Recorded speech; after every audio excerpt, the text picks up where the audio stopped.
মোদি কিছুই দেয় না। মমতার কৃষক বন্ধু পাই, 1000 টাকা করে পাই, লক্ষ্মীর ভান্ডার পাই। দিদিটাই ভালো। দিদিটাই ভালো। হ্যাঁ, আমার ওই যে বয়স্ক ভাতা ওইটা, আজকে এখানে কেন এসছে? ওই যে এখানে ঠাকুর দেখতে এসছি সব বাবা, ঠাকুর দেখতে। ওই যে কীর্তন শুনতে এসছি, কি করবেন। দরকার পড়ছে হয়তো, কাছে পয়সা নেই, ওই টাকাটা আছে তুললাম, হয়তো এটা দরকারে লাগলো। আর মেয়েদের একটু হাত খরচ। হ্যাঁ, মমতা কার থেকে কি সুযোগ সুবিধা পাচ্ছে? 1000 টাকা করে পাচ্ছি কার থেকে? মমতা। মমতা, আপনি? আমি মমতাদের কাছ থেকে 1000 টাকা করে পাচ্ছি সুযোগ সুবিধা। আপনি?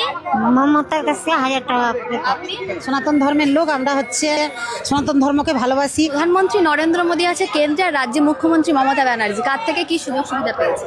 মমতার কাছে মমতার কাছে কি সুযোগ সুবিধা পেলেন? লক্ষ্মীর ভান্ডার অনেক কিছুই পেয়েছি।